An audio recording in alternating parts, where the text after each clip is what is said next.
So now you hear me? Let's go.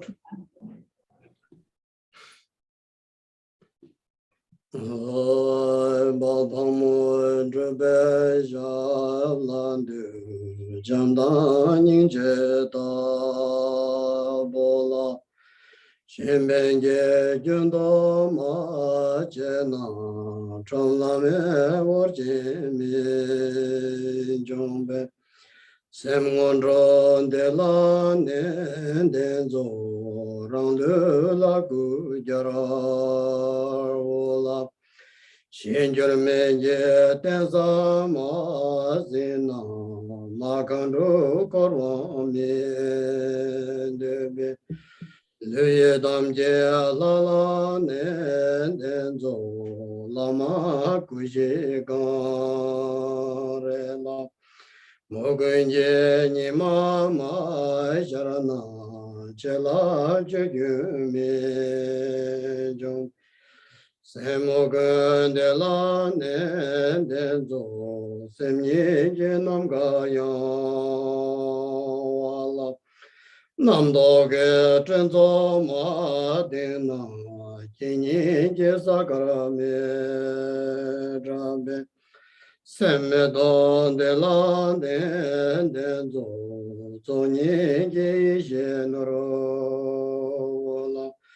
Molam je chendara ma chena kodo jendre ome jombe chengwa de la nende zo.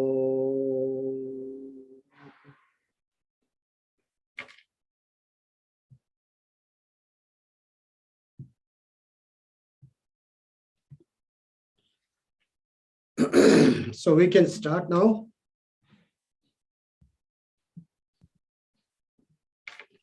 Yes, Drupon. So we can start now or not? Yes, Drupon.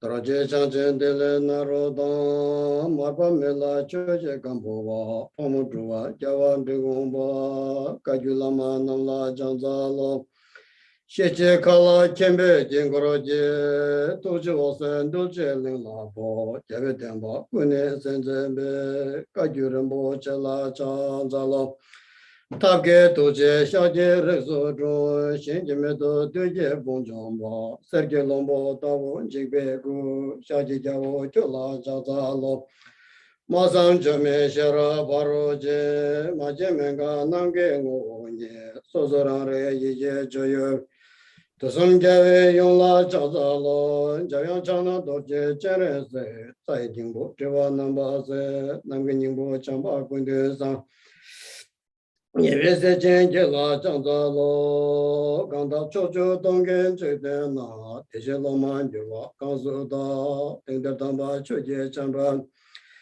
Sembaran topa tamchen terche je, namo lai ke ta luta no cheke, chambun tata me ke na da, towa kunje chake che cham, tamche ke tu take cho don do.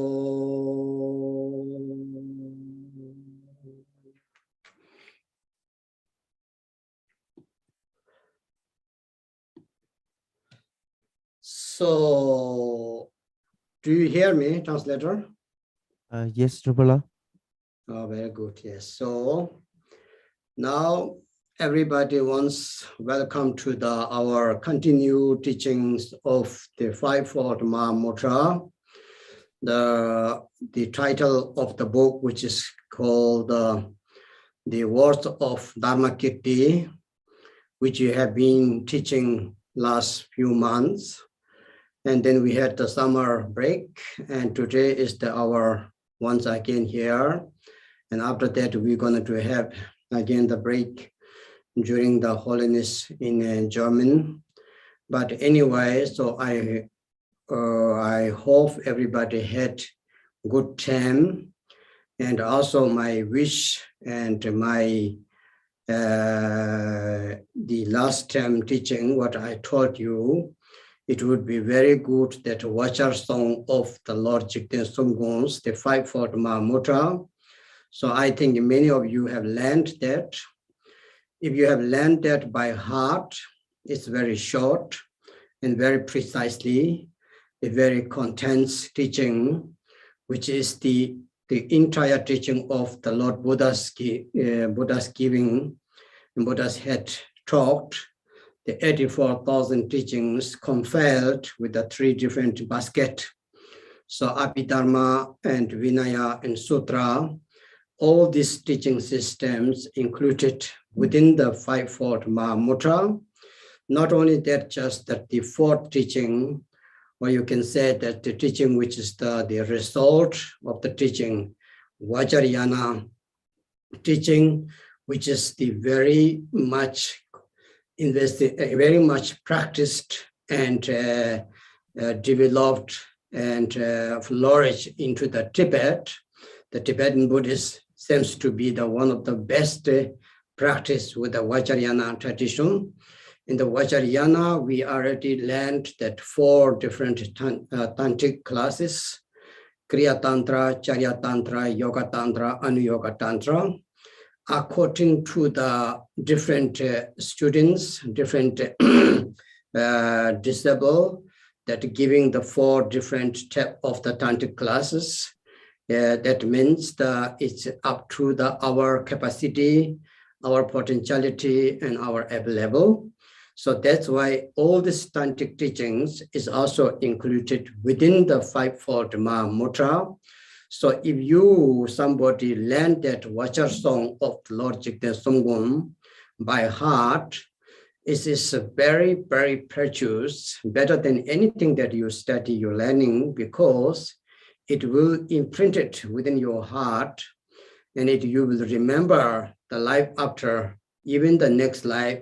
We're going to have the easy to study, easy to learn that.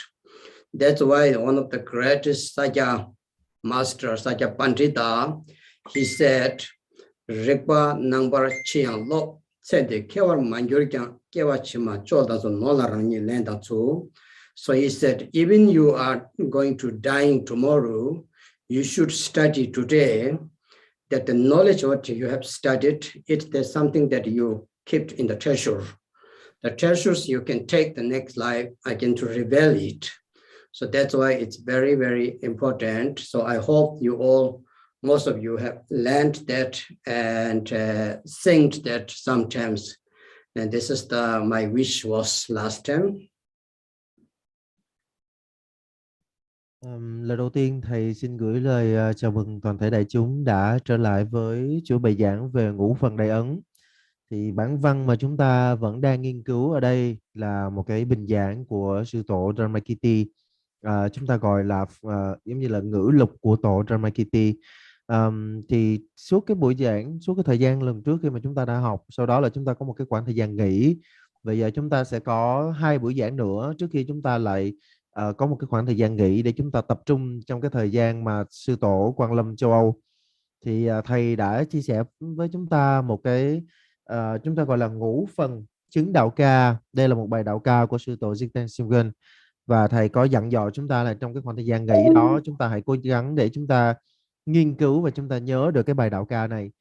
Thì khi mà chúng ta nghĩ về ngũ phần đại ấn thì chúng ta sẽ thấy là đây là tinh túy của 8 môn 4.000 pháp môn của Tam Tạng Kinh Luận mà Đức Phật đã chỉ dạy. Thì khi mà chúng ta nói về Tam Tạng thì chúng ta sẽ có kinh, luật và luận. Thì ở nơi ngũ phần đại ấn này sẽ có bao gồm tất cả Tam Tạng Kinh Luận ở đây. Và ở trong ngũ phần đại ấn cũng bao hàm đầy đủ cả tam thừa Phật giáo. Và khi mà mình nói với tam thừa Phật giáo thì chúng ta sẽ biết là có phần là mật thừa.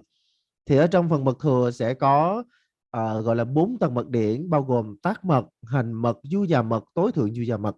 Thì các giáo lý mật thừa được đưa ra, được xuất hiện trong thế gian này tương ứng với từng căn cơ của hữu tình chúng sinh. Tuy nhiên là ngay ở trong cái bài mà gọi là ngũ phần đạo ca này đã đầy đủ hết tất cả rồi, hay nói một cách khác, ở trong ngũ phần đại ấn đã có đầy đủ tất cả các tầng mật thừa này rồi. Cho nên là cho dù chúng ta thuộc về bất cứ một cái căn cơ nào, chỉ cần chúng ta có thể khắc ghi được bài đạo ca này, chỉ cần chúng ta có thể nhớ được về ngũ phần đại ấn, thì điều đó đã là rất là tuyệt vời rồi. Bởi vì nó sẽ trở thành một cái chúng ta gọi là cái tiền đề để đời sau chúng ta có thể tiếp tục có những cái thắng duyên để chúng ta có thể tiếp cận được với Phật Pháp, và đặc biệt là về mật thừa. một trong những vị có thể gọi là đại thánh giả, đại học giả của Tây Tạng, đó chính là Sakya Pandita. Sakya Pandita ngài đã có một cái câu nói rất là hay rằng là cho dù mai này ta có chết thì ngay ngày hôm nay ta vẫn nỗ lực nghiên cứu Phật pháp, bởi vì đó chính là cái tiền đề cát tường để ta có thể gặp được Phật pháp ở trong đời sau. Và đó chính là cái điều mà thầy rất là mong mỏi khi mà thầy truyền trao những cái giáo lý này cho chúng ta. Thầy mong rằng là chúng ta có thể nhớ được những cái này để chúng ta có một cái tiền đề tốt lành, có một cái thắng duyên tốt lành để đời sau chúng ta sẽ có thể tiếp tục tiếp cận với Phật pháp, để chúng ta có thể lại tiếp tục học về mật thừa. So then everybody knowing that the fivefold Mahamudra is sometimes it's called the five profound teaching, and sometimes it calls the five essential of the teachings. And anyway, everybody knows that it's called the fivefold Mahamudra. The first thing is the Mahamudra of the Buddhichita. That Mahamudra of Buddhichita means that the mind of the Buddhichita, or mind of enlightenment, which need to be that without the limitation, it's infinitive Buddhichita, that it is to provide it for all sentient beings without exception. If those people is your enemy or your friends, if those people you're knowing or unknowing, but all sentient beings that we generated enlightenment, mind of enlightenment, Buddhichita, in order to free from the suffering of samsara, in order to achieve the Buddhahood in this very single lifetime. So that kind of motivation is very, very, very important. Every day, every morning, if you pray what Lord Buddha has said, Lord Buddha said, those people, those sentient beings who need the roof, may I become roof for them. Those sentient beings who need the water, drink, may I become water for them. Those sentient beings who need the food, may I become food for them. Those sentient beings who need the protection, may I become the protection for them. Those sentient beings, all the beings who need the medicine, may I become medicine for them. So that kind of prayer Lord Buddha has did, and many, many great masters do that kind of prayer, because it is very, very essential. It should be infinitive. It should be the limitless, all the sentient beings included within that practice. And it's never enough that we cannot say, I have generated mind of enlightenment and I have cultivated Buddhichita. If you look at our great masters, like from Milarepa, from Gamboba, there was the main kind of mantra, the prayer, they always said, Gone to Pewasho, Gone to Pewasho in Tibetan word, which means to forever increase and forever increase. What need to be in forever increasing is the Buddhichita. That the only thing that we should be increasing is the Buddhichita.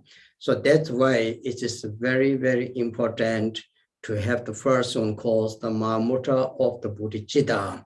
So here is the cultivating with the compassion and love. Then within that two kind of concept, the result is the Buddhichita. So we always remember that during not only teaching, always if you have that, you are completely protected. You are in the security. In this life, in life after, in Barto, after when we're dying, we may think my Lama will help me, my Tara will help me, our Lokiteshvara will help me, but you don't know them, first of all. Secondly, we don't know if they can help or not. If they can help, why not help until now? So many beings having suffering. So our Lamas, our Buddha have enough compassion, but we have to do our own job. So that's why if you pray that, it is good for you. it is benefiting for yourself very, very much. So that's why in the teaching of Shantideva said, the Bodhisattvas are very, very, very intelligent.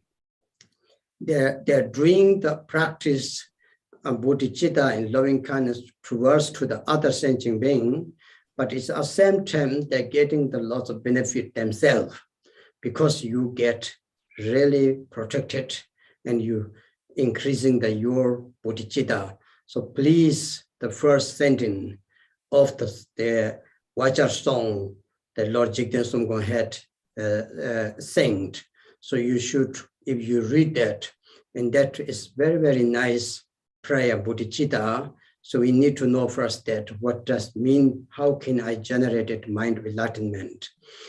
So that's why it's called the Mahamudra. Mahamudra means it's the beyond for everything, but it's provided for everywhere. So that's why it's very, very important to knowing that. The second fivefold Mahamudra, we know that is the Mahamudra of the deities, or Mahamudra of the Deva practice. Here our text, and generally traditional of Tikungkagyu lineage, we focus with the two main deity, Chakasambara and Vajravarahi. Chakasambara, Vajravarahi is the symbolic that you can see is just to sign to show that red, white, blue daga and red dakini, but the meaning here is the wisdom and emptiness and bliss are union. So one knowing that that's why order in Tibetan language we call Yap Yum. Yap means appearing, Yum means emptiness. Everything that appears to you, the appearing is the symbolized of the method. Everything that's the same time it is not existing inherently, so it is emptiness. So the word you hear that Chakasambara Vajravarahi, you need to have certain experience, understanding what does mean it. It is not the picture, not the Thanga. It means that everything appearance, everything what you see, everything what you see here, it is same time emptiness. It's in nature. When you understand that, so you feel within yourself clarity, wisdom, and bliss. So that kind of experience, the Vajrayana practice is to make experience, to change everything that impure into the pure vision. The Vajrayana main practice is that we need to use it. You know, we have to transform it, like poison transformed into the medicine. Same way, we're not trying to give up. We're not trying to, purifying. Rather, we use it. When you're using that emotion, negative emotions, so it's really itself that you can recognize in this moment. So that's why it's called the Mahamudra of the deities, because knowing that you can realize, you would have the realization of the Mahamudra, the highest view of Sutrayana and Tantrayana. So that is the very, very important to knowing that meaning, the fivefold Mahamudra, at least that you can understand, also that you can explain to other people. You need to have that, because Buddha said, giving, offering, donation, what we call is giving, the dana paramita, the first paramita is generosity. The best giving is the dharma.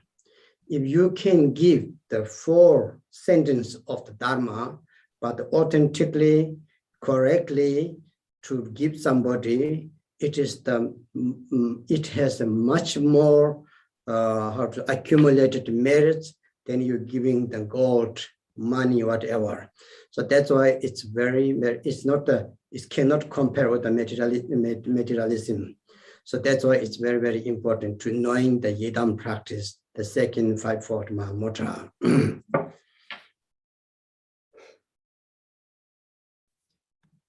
Tất cả chúng ta ai cũng đã biết về ngũ phần đại ấn rồi. Thì đôi khi ở trong những cái bản kinh của Phật giáo Tạng truyền, chúng ta còn có thể biết đến cái ngũ phần đại ấn này với những cái tên gọi khác, chẳng hạn như là ngũ thâm diệu pháp, hoặc là đơn giản là chỉ là ngũ pháp, tức là 5 pháp mà thôi. Thì đầu tiên trong ngũ phần đại ấn này sẽ là đại ấn Bồ đề tâm. Thì đây chính là tâm Bồ đề vô thượng, tâm Bồ đề vô biên, tâm Bồ đề vô lượng, tâm Bồ đề vô tận, hướng đến tất cả mọi hữu tình. Ở đây khi mà chúng ta nói đến là cái tâm Bồ đề mà vô biên, vô lượng, vô tận, hướng đến tất cả mọi hữu tình, thì chúng ta không có phân biệt thân sơ, chúng ta cũng không có phân biệt là kẻ thù hay là người thân của mình, hay là chúng ta cũng không phân biệt là biết hay là không biết. Chỉ cần là hữu tình chúng sinh thì mình đều hướng cái tâm Bồ đề đến cho họ. Mình mong rằng là họ sẽ thoát khỏi khổ đau, mình mong rằng là họ sẽ thành Phật trong một đời.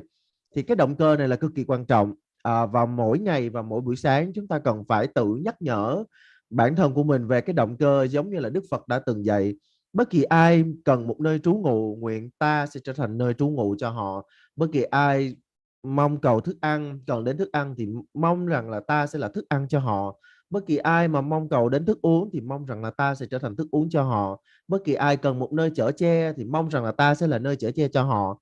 Bất kỳ ai mong cầu một phương thuốc để mà chữa lành các bệnh thì mong rằng là ta sẽ là phương thuốc của họ, vân vân. Thì đây chính là cái tâm nguyện của Đức Thế Tôn và của rất rất nhiều thế hệ chư thượng sư. Cái tâm Bồ đề của chúng ta cần phải thực sự rộng lớn, cần phải vô biên và vô tận. Có như vậy thì chúng ta mới được gọi là có thể sánh được với chư thượng sư, chẳng hạn như là Đức Mirepa hay là Đức Gampopa. Mỗi khi mà các vị mà phát tâm đó, thì các vị đều nguyện rằng là nguyện Bồ đề tâm sẽ tăng trưởng mãi không ngừng, nguyện Bồ đề tâm sẽ tăng trưởng mãi không ngừng, nguyện Bồ đề tâm sẽ tăng trưởng mãi không ngừng. Thì đây mới chính là cái tâm lượng bao la và quảng đại, đây mới chính là đại ấn Bồ đề tâm. Chúng ta cần phải có tình thương và đức từ bi bao la trong mọi thời, chứ không phải là chỉ trong một thời. Và nếu như chúng ta có thể làm được như vậy thì chúng ta chắc chắn sẽ luôn luôn được chở che, chắc chắn sẽ luôn luôn được dìu dắt. Tức là khi mà chúng ta vào trong trung giới, trong trung ấm thì thông thường là chúng ta sẽ nghĩ rằng là sư phụ sẽ đến độ mình, hoặc là Đức Tara sẽ đến độ mình, hoặc là Đức Quán Thế Âm sẽ đến độ mình. Nhưng mà điều đó nó thực sự cũng không có điều gì chắc chắn cả. Cái việc mà chúng ta nghĩ nó chưa chắc là đã có thể xảy ra được.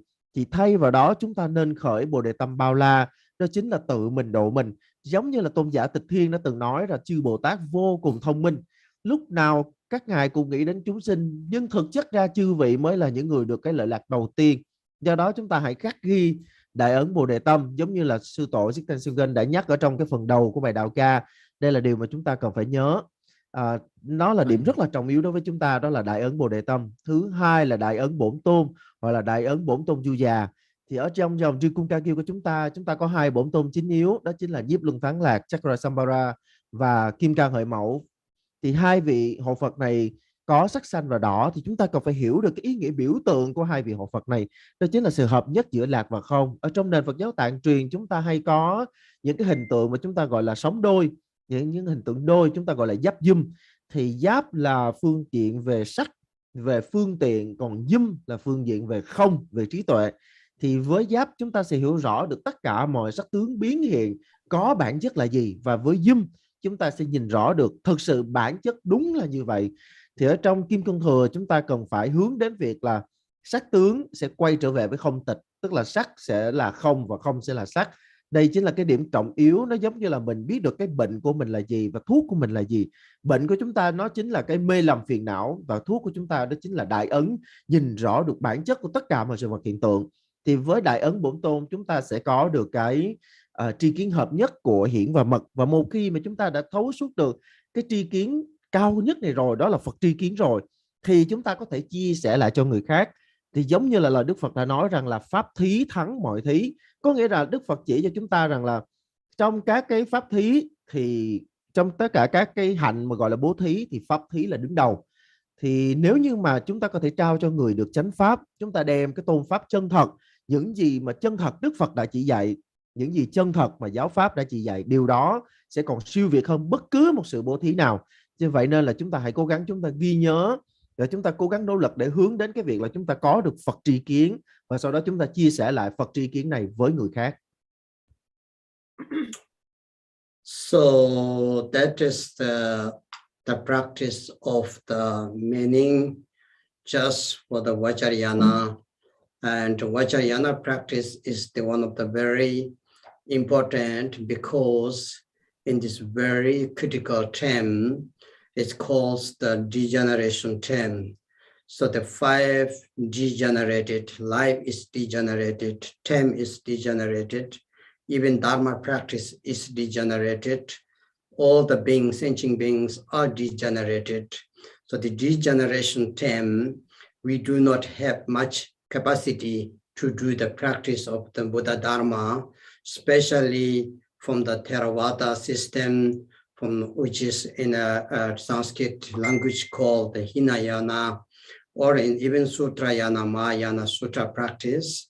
We do need lots of time. We need to really lots of time. We have to have the very good passion to practice for that. That's why Shantideva said, what is not enough good is that to being patient. That is the problem. We do not have that. We cannot meditate so many years and many months because we have so busy lifetime now. The life become busy more and more. And for that reason, the practice of the shamatha meditation and vipassana meditation, according to the Vinaya and according to the Hinayana or Theravada system, it's very beautiful. It's really good. It is the fundamental practice, but we need time. We need to have the time. We have to really take the serious. So now our people, anyway, within the 10, people not become serious. So that's the main problem. And you need to have the lot of very good trust and devotion. And that is also not so like before. So that's why it's called degenerating now. So there was not many yogis in this moment. Within the Buddha time, every day, almost at 500 arahats becoming. Every day, the monks and nuns reaching the arahat stage, 500 at least, even more every day. But now, if you think about it, 1 year, how many of the achieved the arahat and bodhisattva? So now we can even count who good lamas with our finger. But during Buddha time, it's countless. So that's why the time change means there is something degenerated.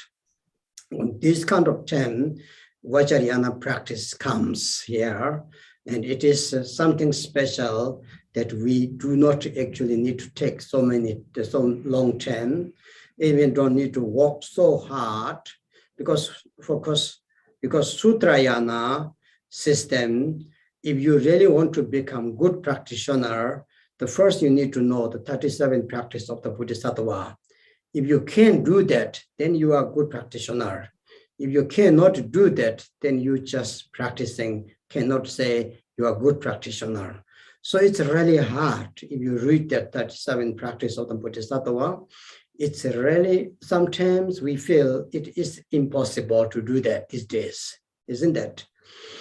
So it mentioned even in the public with thousands of people, somebody is chopping your head or somebody is telling you bad, you still have to considering that person is your teacher, that person is your lama. Who can do nowadays? Be honestly, who can do that? Even lamas cannot do.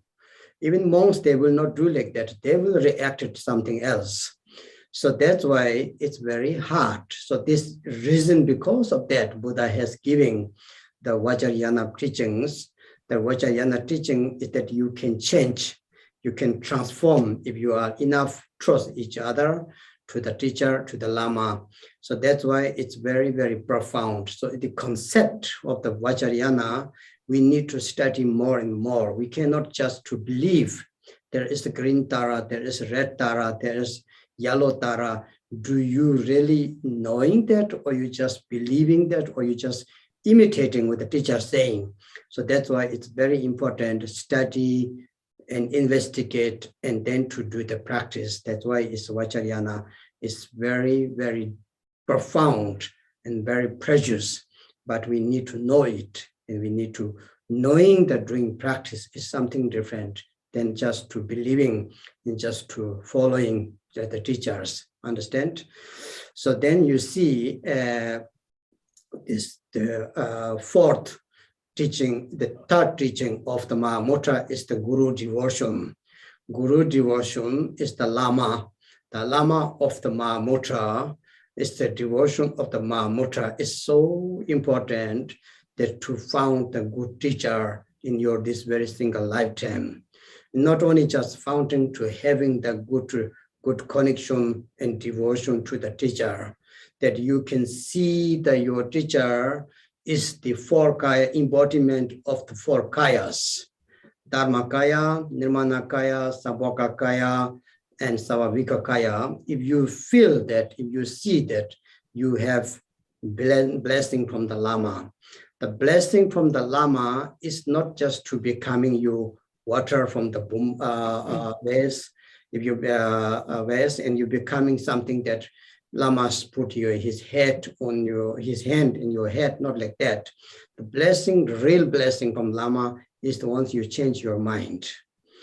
You want to change your mind, you change your habitual patterns, that your mind change completely towards to the Dharma.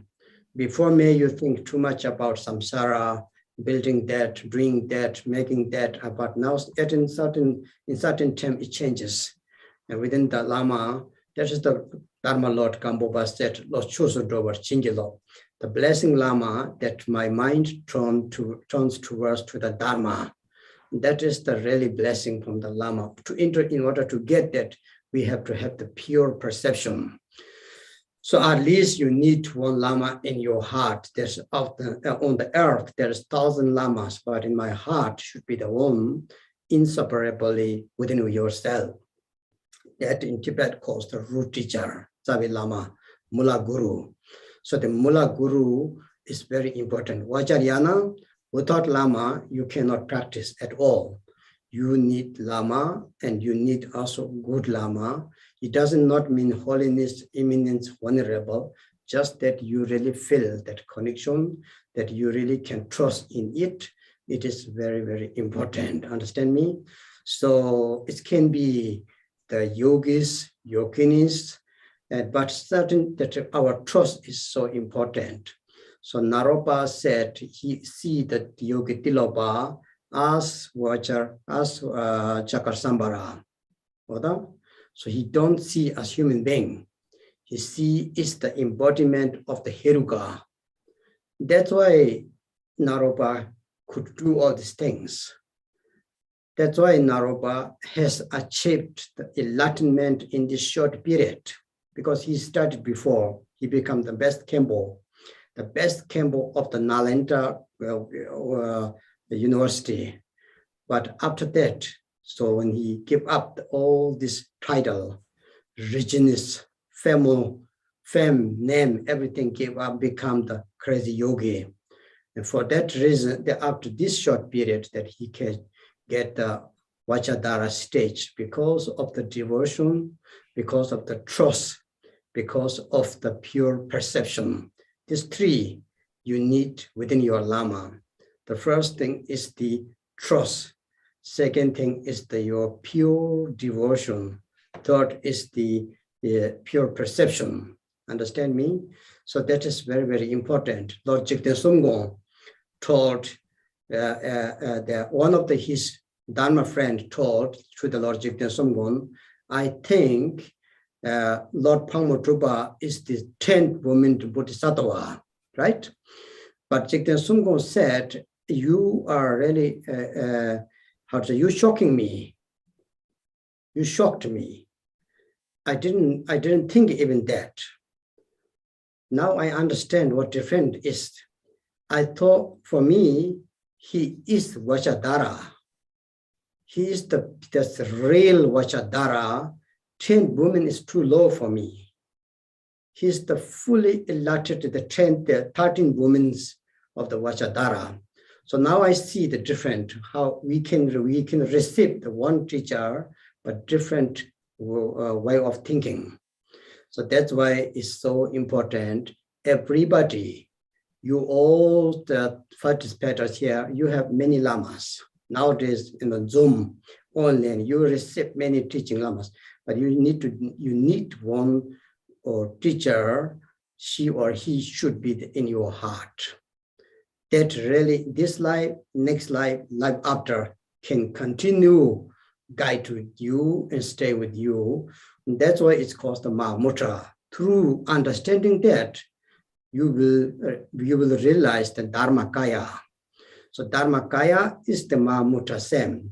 You will have the transmissions, the wisdom of the Dharma Dhartu. The Dharma Dhartu of the wisdom is the highest wisdom ever you can achieve. That is the wisdom of the Mahamudra. That's why it's called the devotion, Lama devotion of the Mahamudra is our third, the Fivefold Mahamudra. Khi chúng ta nói về Kim Cang Thừa thì chúng ta cần phải nhìn nhận đây là một thừa Phật giáo rất là quan trọng, nhất là ở trong cái thời mạt Pháp này. Ở trong cái thời mạt Pháp này thì chúng ta gọi là thời ngũ trược ác thế, có nghĩa là thời đời ác năm trược. Thì đây là cái thời đại mà chúng ta có thể hiểu đại để giống như là cái căn tánh của chúng sinh nó càng ngày nó càng tồi tệ đi, và chánh pháp thì càng ngày càng bị lu mờ đi, càng ngày càng bị tan biến đi. Thì ở trong những cái giáo lý của Hiển giáo hoặc là nhất là ở trong Phật giáo Nguyên Thủy thì chỉ ra cho chúng ta thấy rằng là để mà chúng ta có thể thành Phật được thì chúng ta cần phải có rất là nhiều thời gian. Chúng ta cần phải trải qua rất là nhiều kiếp để chúng ta có thể thành Phật được. Và cái để mà chúng ta đạt được đến cái Phật quả theo những cái giáo lý của Hiển giáo hoặc là Phật giáo Nguyên Thủy thì chúng ta cần phải có được cái sự kiên trì nhất định. Nhưng mà Tôn giả Tịch Thiên Ngài đã từng nói rằng là cái vấn đề của chúng sinh thời mạt là không đủ kiên trì, không đủ kiên nhẫn. Chúng ta có thể thấy được cái điều này qua cái đời sống ngày nay, khi mà chúng ta thấy đời sống ngày nay thì càng ngày càng bận rộn, có người thì càng ngày càng bận rộn nhiều hơn. Thì lúc này những cái phương tiện tu hành của Phật giáo Nguyên Thủy vốn rất là tuyệt vời, đó là thiền chỉ và thiền quán. Thì những cái pháp hành này vốn rất tuyệt vời nhưng mà cũng đòi hỏi rất nhiều thời gian và đòi hỏi một cái sự chuyên tâm, gọi là dũng mãnh tinh tấn nhất định. Thì cái điều này về thời mạt thì có thể thấy là nó rất là hiếm hoi. Trong cái thời mà Phật còn tại thế thì một ngày 500 vị có thể chứng được A-la-hán. Tức là chỉ trong một ngày thôi 500 vị có thể chứng được A-la-hán. Nhưng mà ở trong đời này thì chúng ta thấy rằng là đôi khi phải mất rất nhiều năm chúng ta mới thấy có một vị chứng đạo. Vậy đây chính là cái sự suy thoái về yếu tố thời đại. Cho nên là ở trong cái thời đại này thì giáo lý mật thừa sẽ sáng bừng lên. Bởi vì giáo lý mật thừa sẽ có cái gì đó nó hướng về cái sự tỉnh thức. Nó không cần phải có quá nhiều thời gian. Có những cái phương tiện vô cùng thiện xảo có thể giúp cho chúng ta đạt được cái sự chứng ngộ. Trong khi giáo lý Hiển giáo thì sẽ phải đòi hỏi chúng ta phải tu tập gọi là viên mãn ít nhất là 37 phẩm trợ đạo thì chúng ta mới có hy vọng để chứng đạo. Mà trong cái điều này thì vốn không hề dễ dàng trong cái thời đại mạt Pháp này. Đây là điều mà chúng ta phải gọi là thành thật, chúng ta phải nhìn nhận một cách rất là rõ ràng. Để mà có thể gọi là tu tập viên mãn 37 phẩm trợ đạo như vậy thì thậm chí rất là nhiều vị đã được gọi là hàng đạo sư rồi nhưng mà vẫn còn khó làm. Nhưng mà ở trong cái thời đại này thì nếu như chúng ta có thể nương tựa một bậc chân tu, chúng ta tu học được giáo lý mật thừa chân chính và chúng ta nắm được cái yếu nghĩa của tất cả những giáo lý chúng ta đã học thì chúng ta sẽ có hy vọng chúng ta chứng đạo. Cho nên là ở trong thời đại này thì những cái giáo lý mật thừa vô cùng trân quý, và cái mấu chốt ở đây là chúng ta phải nắm cho được những cái yếu nghĩa, tức là những cái tinh túy mà chúng ta đã học được, chứ không phải là chúng ta chỉ dừng lại ở việc là chúng ta biết là một cái vị hộ Phật sẽ được mô tả trong một bức tranh thăng ca như thế nào, có sắc màu đỏ, màu xanh. Nó không chỉ dừng lại chuyện đó mà chúng ta phải nắm được yếu nghĩa. Thì ở đây sẽ nói đến cái điểm thứ ba. Cái điểm thứ ba của ngũ phần đạo ấn đó chính là Đại Ấn Đạo Sư Du Già, với trọng điểm là cái lòng kính mộ nơi đạo sư. Chúng ta không chỉ sùng kính sư phụ mà chúng ta phải trui rèn ở trong một cái tri kiến thanh tịnh. Chúng ta phải nhìn nhận sư phụ với 4 thân Phật, đó là pháp thân, báo thân, hóa thân và thể tánh thân. Và chúng ta cần phải làm được điều này. Nếu như chúng ta có thể làm được điều này thì chúng ta chắc chắn sẽ được 4 thân Phật gia trì. Khi chúng ta nói về cái ân phước gia trì của sư phụ, nó không phải là cái nước từ cái tình bình sư phụ rót cho mình, hoặc là cái cái việc mà sư phụ đặt cái tịnh bình lên trên đầu mình, mà nó chính là cái sự chuyển hóa tâm thức của mình. Chúng ta chuyển được cái tâm phàm phu của mình hướng về cái tâm cao thượng của một bậc thánh, thì đó nghĩa là chúng ta đã thấm nhập được cái ân phước gia trì của sư phụ mình. Đây là cái điểm trọng yếu. Giống như là Đức Gampopa trong một cái bài nguyện 4 dòng, thì ở trong đó có một cái bài nguyện là xin sư phụ hãy gia trì để cho tâm của con hướng về pháp. Thì ở trong cái cuộc đời này chúng ta có rất là nhiều vị thầy, nhưng mà bổn sư sẽ là cái vị quan trọng nhất đối với chúng ta. Bổn sư là cái vị mà sẽ chỉ rõ được cái tâm của mình như thế nào. Khi nói đến bổn sư thì đây là chúng ta đang nói đến một bậc chân tu có thể chỉ rõ được cái tâm của mình. Thì bổn sư của mình không nhất thiết phải là một vị mà có một cái chức danh hoặc là có một cái phẩm hàm cao, chẳng hạn như là pháp chủ hay là phó pháp chủ, mà đây chính là cái bậc thầy mà chúng ta họ nhận được những cái giáo lý trực chỉ chân tâm và chúng ta hết lòng tôn kính. Chúng ta hãy nhớ đến Đức Naropa, ngài luôn luôn nhìn thấy sư phụ của mình chính là vị hộ Phật, chính là nhiếp luân thắng lạc, và bởi có cái tri kiến thanh tịnh đó, bởi có cái lòng sùng mộ bất thoái chuyển đó, Đức Naropa đã chứng đạo được. Chúng ta đều biết rằng là Đức Naropa, bản thân của ngài đã từng là một vị đứng đầu của học viện Nalanda, ngài đã từng là vị trấn giữ cửa Bắc của học viện Nalanda. Ngài là một vị có thể gọi là một vị Khenpo, một vị đại học giả, ngài đã nắm được tất cả những cái giáo lý rồi, nhưng mà ngài vẫn chưa chứng đạo được cho đến khi ngài gặp sư phụ của mình và ngài nhìn thấy rõ được sư phụ mình chính là vị hộ Phật. Và bởi do ngài có 3 điều này rất là quan trọng mà chúng ta phải cố gắng nhớ khi chúng ta nghĩ về sư phụ của mình. Thứ nhất đó chính là đức tin của mình, sự xác tín của mình dành cho vị thầy. Thứ hai đó là lòng kính mộ bất thoái chuyển của mình dành cho vị thầy. Và thứ ba đó là tri kiến thanh tịnh của mình nhìn về vị thầy.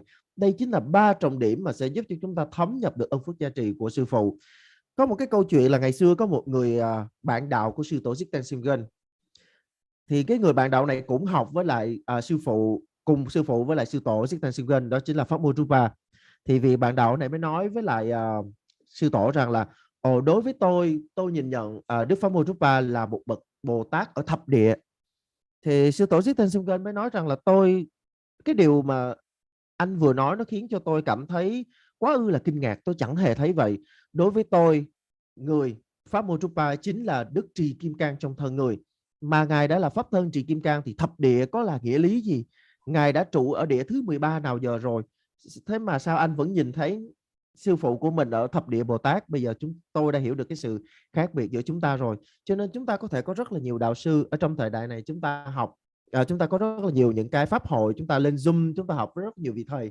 Nhưng mà người mà chúng ta cần đó chính là người mà có thể chỉ rõ được tâm chúng ta, và chúng ta luôn luôn khắc ghi hình ảnh người đó ở trong tâm, trong đời này, trong trung ấm và trong đời sau. Đây chính là đại ấn đạo sư Du Già. Đó chính là cái nền tảng để chúng ta chứng ngộ pháp thân, để chúng ta thấu suốt được pháp giới. Đó chính là dạng trí tuệ siêu việt nhất. Thì đây chính là điểm thứ 3, đó chính là đại ấn đạo sư Du Già. Very good. So that's why to having the teacher and Lama we call the root teacher is very, very important. So the name of the Lama is the word which is translated from the Guru, the Sanskrit word which is Guru. But the Guru, exactly the meaning of the Guru means is those who has the heaviness. So heaviness means who has the learned and experience. And that is who has the full knowledge, the meaning of the Guru. And in Tibetan is called Jiva. So they cannot translate it into the Jiva. That's why they translated Lama. Lama, which means that the highest one, the precious one, which means Lama means here, Lana Meba. In Tibetan word will be translated like that. Actually, it means those who has the experience, who have studied, practiced, and experienced. That is now in this very critical term is very, very, very important. Of course, there is many qualities that are requirement to become the teacher, especially Lama, Vajrayana Lama. But anyway, as I said, if you have in your heart the teacher, that Lama I can trust in this life, in next life, and that is the very, very important in this very particular lifetime. Because we always think in future, the next time I will found one. We never know when is the next time. Today and tomorrow today is our day. tomorrow will come first or the life after comes first, we don't know. So Nagarjuna said, tomorrow come first or Parto come first, we never know. The life is uncertainty. There is no guarantee that I'm not going to die tomorrow. There is no at all. Even Lama cannot say, even nobody knows that. So that's why it's very important. We should have now to think about how to that really to know the root teacher, root yidam, and root dakini. These three root means tawasum, right? So that's why it's very important. Now the fourth Mahamudra, fivefold Mahamudra is called the Mahamudra of Mahamudra. Mahamudra of Mahamudra means that Mahamudra is the entire of Mahamudra is to introduce the true nature of your mind, introduce to recognizing the emptiness and to understanding of the emptiness of the phenomena. And that is the Mahamudra meaning here, that going beyond the concept of the ordinary concept, the going beyond from the concept of samsara, that understanding of realization of the ultimate goal, it is the Mahamudra, which means. So here are three different systems. The first one is the Sutrayana system. Our lineage here, this teaching, what we have here, is the first from the Sutra system because of the Dharma Lord Gamboba. He have studied before Milarepa from the Kadamba tradition. Kadamba tradition, they teach the Sutra system, is particularly from the Buddha Maitreya's teaching, which is called the Uttara Tantra, and the clear realization of the wisdom, right? So Prajaparamita. So that is the Sutra system of Mahamudra, is the Prajna Paramita. Prajna Paramita, if the people love to read that mantra, they are the Gati Gati Paragati Parasamgati Buddhist mantra and Heart Sutra. Lots of Chinese, Vietnamese also, in Japanese, people love to read Heart Sutra. But His Holiness Dalai Lama often said, you should study the meaning, not only just read. What does mean that? Each word, because it's saying no form, no, like everything, no. And then certain terms say, even though, and the Tibetan text, Sanskrit text says, even though there's nothing there, but still can appear from the emptiness, right? So this fourfold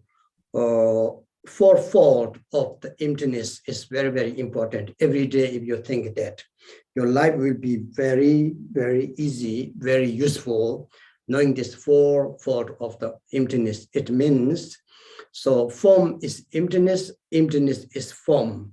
Form is not other than emptiness, emptiness is not other than form. If you reply that, if you talk that, it will help you. For example, the cup is emptiness, emptiness is cup. Cup is not other than emptiness, emptiness other than cup. So all this attachment, clicking, holding, this is my cup, this is my car, this is my family, this is my son, this is my daughter, all this kind of concept to really become free from that is that we need the method that for the fourfold of the emptiness. So that is the Sutrayana system. So Gambopa have studied that, he learned that, and he become very, very expert for this teaching.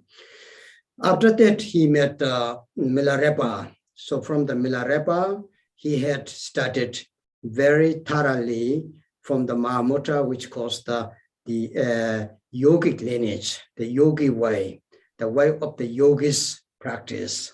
So the yogi way is the blessing lineage. It's called the blessing. Through the blessing Lama, you may have possibility to understanding of your natural mind. And sometimes, if you are lucky, it's called the directly introduce your mind. Directly you feel, it's called the finger pointing, to showing your nature of mind. or your nature of the phenomena. So that is very, very interesting, right? So finger pointing is called. So if you even not learn it, even you have no idea about that, but through the good karma, good connection to the teacher, you can have possibility to understanding of the emptiness, realization of the true nature of the mind. That is the yogi lineage, the yogi practice. So the yogis are very easy way, actually easygoing, and they do not think too much, past and future, present. They just live day to time. And the yogi way is the very, very special practice. So it's called the Drupon. So we are supposed to be follow that lineage, Yogi Milarepa and Yogi Kamboba, and so, etc. And then there is the Vajrayana way to explanation of Mahamudra, which is the dissolution. That is to dissolving completion stage. If you remember that when you have the generated mandala of Chakra-sambhara, the mandala of the outer mandala dissolved to the Chakra-sambhara, Chakra-sambhara dissolved to his heart center, and then the Hung syllable dissolved down to up, and then slowly, even there's the tiny form also disappeared. And that is called the Vajrayana way to remain our mind into the emptiness of Mahamudra. So this all inside here, that's why it's called the Mahamudra of Mahamudra. Three lineage come together. Profound view, lineage of the profound of view, the lineage of the elaborated action, the lineage of the blessing lineage, the yogi lineage. These three combined here.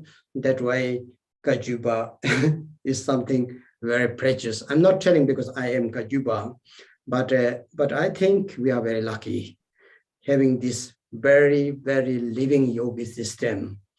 It is the living yogi practice. Either people like or not, it is there. So it is our karma. So that's why it's very important, the third Mahamudra, the fivefold Mahamudra. In the text here saying that our mind is like open space. It's vast. It's really huge. You should be your mind very huge. Don't close small mind. Thinking too small here and there, then your life will be very miserable. Just leave it open door. When your mind is open like sky, then all this concept, worry, fear, other people looking bad, that, everything is like cloud. It will slowly disappear. When this disappears, your beauty, your inner beauty, not outer beauty, your inner beauty is the wisdom, understanding of the all phenomena, understanding of the all karmic cause and effect, and also to seeing that nature of the existence, the seeing of the nature of your mind. So that kind of wisdom appears. It's like sun and moon and like stars. So your sky is not empty. It's not empty because you have the wisdom. Your natural mind is not empty. It has the wisdom of the understanding everything, wisdom of the seeing everything. So of this combined, it's called the real Mahamudra. So Mahamudra does not mean nothing. Mahamudra does not mean the stupid guy. Understand? Many others criticized. We thinking we are Mahamudra and I don't need to know nothing. I don't need to study anymore. That is stupid Mahamudra idea. The Mahamudra should be the very, very vast, very wise, and very open. That is called the fifth, the Mahamudra of the Mahamudra. Understand? So then fourth is the dedication. We will talk after that short. Fifth, yeah? Yeah. Thì ở đây chúng ta thấy rằng là bổn sư là bậc thầy vô cùng quan trọng đối với chúng ta. Thì cái từ mà đạo sư ở trong tiếng Tạng là từ Lama, thì nguyên bản của nó là từ chữ Guru trong tiếng Phạn cổ. Thì cái chữ Guru này là một người có sức nặng. Nhưng mà khi mà chúng ta hiểu không phải là một người có sức nặng theo một cách thế gian, mà là một người mà có cái sự thông tuệ và chứng ngộ vô song, thì chúng ta gọi là người đó là người có sức nặng, và người đó là người làm thầy của mình. Thì theo đúng cái từ này khi mà dịch qua tiếng tiếng Tạng nó sẽ là cái từ Chiva, nhưng mà cái từ Chiva này thì nó lại không có đủ để mà nó nói về cái danh vị của một bậc đạo sư, cho nên là người Tạng đã dùng từ là Lama. Từ Lama thì có thể hiểu qua cái từ là Lanamepa. Lanamepa có nghĩa là bậc cao thượng hơn hết thảy, có nghĩa là sư phụ là bậc cao thượng hơn hết thảy, bởi vì sư phụ có sự thông tuệ và chứng ngộ vô song. Thì đó chính là ý nghĩa của chữ Lama hay là chữ đạo sư ở trong tiếng Tạng. Thì từ đó chúng ta thấy là sư phụ là một bậc có sự thông tuệ và chứng ngộ. Và nếu mà chúng ta nói về những cái phẩm chất để mà trở thành một bậc thầy thì chúng ta có rất là nhiều. Nhưng mà đối với chúng ta hiện tại, chúng ta đang nói đến bổn sư của mình. Bổn sư là bậc thầy mà chúng ta sẽ gắn bó ở trong cái cuộc đời này và cả cuộc đời sau nữa. Có nghĩa là nếu như một vị mà đã là bổn sư của mình, thì đời sau thì chúng ta theo một cách nào đó cái duyên nghiệp sẽ đẩy đưa và chúng ta sẽ gặp lại sư phụ của mình. Thì chúng ta luôn luôn cần đến bổn sư, bởi vì thực sự mà nói thì chúng ta không biết được là đời này hay là ngày sau, đời sau hay là ngày sau sẽ tới trước. Giống như là Long Thọ Bồ Tát ngài đã từng nói rằng là chúng ta chẳng có gì chắc chắn rằng là mình sẽ sống được qua đến ngày mai, bởi vì không rõ là ngày mai sẽ đến trước hay là đời sau sẽ đến trước. Cho nên chúng ta cần phải nắm rõ được vai trò của ba đối tượng mà chúng ta gọi là tam căn. Thứ nhất là bổn sư, thứ hai là bổn tôn, và thứ ba là bổn không hành, Guru Dewa Dakini hay là Lama Yidam Khandro. Đây chính là tam căn. Và thứ tư mà chúng ta nói đến trong ngũ phần đại ấn sẽ là đại ấn, đại thủ ấn.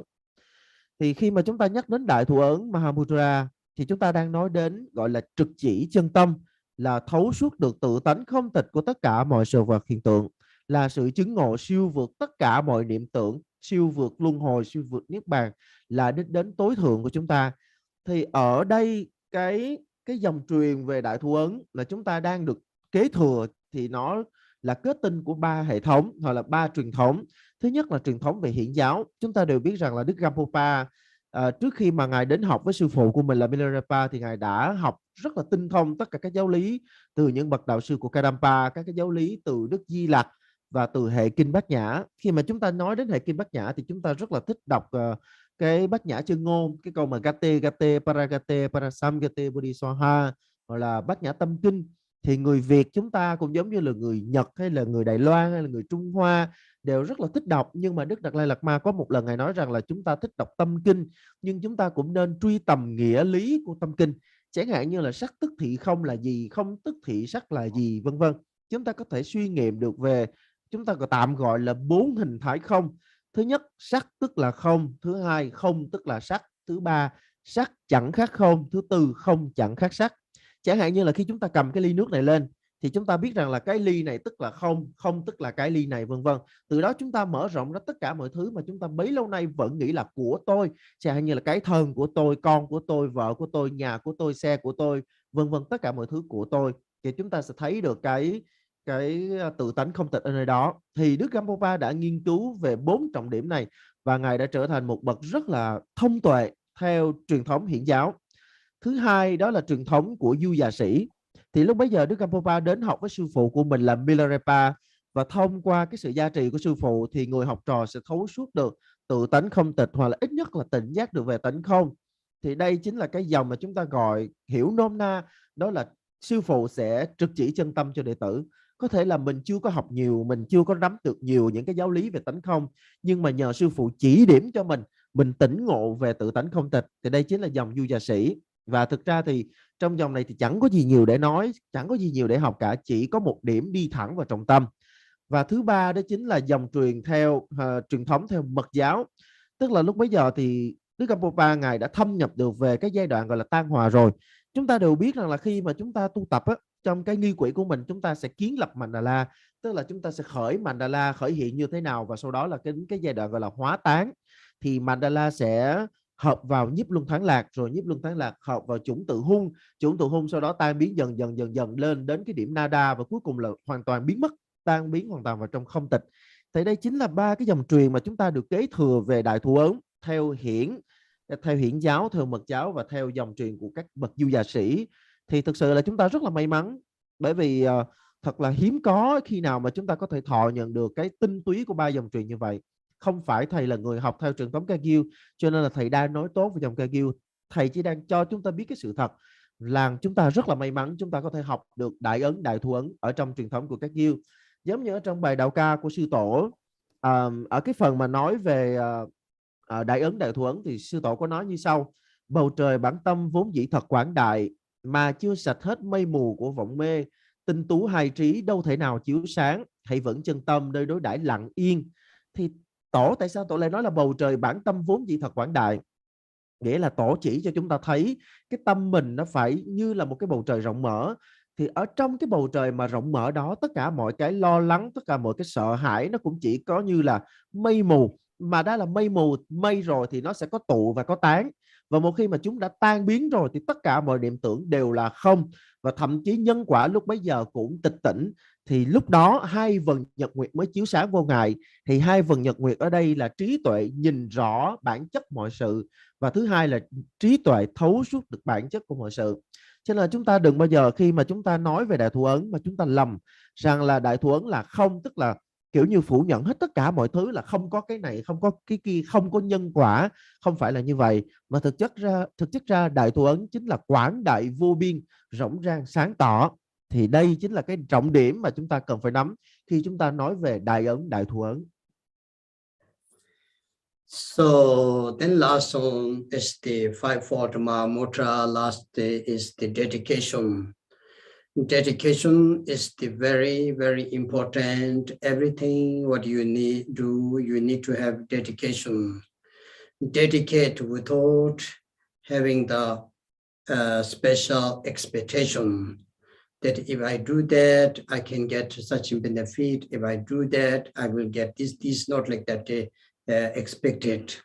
And dedication here also going the beyond its call. There is no object, no subject. You just dedicate it without in particular focus, a particular an object. So it's without objection. So it's just to dedicate all sentient beings here, especially this dedication is like really treasure box. So everything you do, if you dedicate, it increase. Even if you do the one mantra, after that, if you do the dedication, it will increase forever. So without dedication, if we do something and then at a certain time there's problems, and when we get angry, when we get sad, when we get like upset, and it's always lost your virtues that you have did. So that's why it's always very important, always that dedication to do. So there is two way accumulate the merits, which is called the common merits, uncommon merits, right? Common merits is what we're doing now. We're trying to help other people. We're trying to do the other sentient beings. We're trying to help the monastery, center, and the poor people, school, and all this kind of merit, which cause common merits. So that will bring you next life, better life. That will bring you your prosperity. That will bring you your life condition. That merits will always give you that your life condition is better, your prosperity, your business, whatever you start, whatever you do, it will automatically, knowingly, unknowingly, that merits will help you be born better country, to have the good healthy, to have good friends, to have the good company, to have everything is very much related with the merits. So sonam Tibet go, right? So sonam leke chawala lema chupala kuchiyo Milarepa said that you need to work for that. You have to do that. If you don't do that, there is no merits. No matter how much we try, always our hand is empty because there is no merits. So that's why in this lifetime too, having found the place for the practice, meditation, retreat, whatever to do, is the merits which cause the common merits. Common means everybody need that, isn't it? Uncommon merits is to achieve the Buddhahood, to generate mind of enlightenment, to become Bodhisattva, to become Buddhahood, to free from the sufferings of samsara, the suffering which we call, right? So that kind of this uncommon merits, that how to do is to really with the Buddhichita practice. Every day, as I said, your Buddhichita practice, loving kindness, compassion, being tolerant is very, very important. Being honest is very, very important. Having the love without condition, our love is with the condition till now. Having the love without condition, it's very beautiful, isn't it? It is the most beautiful. Without condition, you still love it. And that's why that can be accumulate the merits that in our this very particular life or life after, that to achieve the Buddhahood, the realization of the Bodhisattvas that we accomplish. So that's called the true merits. This comes through the dedication. So dedication is like wish fulfill jewel. The jewel, you need to be polish it. You need to just shine it, then it will fulfill you. So that's why it's only Yishin Nagola. That's why the prayer is very important. So every practice you do, after you do short prayer. Short prayer here, which even just Buddhichita prayers and Bodhisattva Buddhichita prayers, it's so important to do that. So that's why I say here we should have it's called Mahamudra dedication, beyond everything, beyond the concept. I will dedicate for that person, that country, not like that. So everyone, without a particular object, the subject, you just do that. It's called dedication of the Mahamudra, is without limit, without exception. So it is very important having this fivefold Mahamudra, again, once understand within your mind. Và cuối cùng đó chính là đại ấn hồi hướng. Thì đây chính là một cái, chúng ta có thể hiểu là hồi hướng là một cái điểm quan trọng không kém những cái điểm mà chúng ta vừa nhắc đến, tức là 4 điểm trước. Hồi hướng ở đây chính là cái sự xả ly hoàn toàn mọi dính mắc.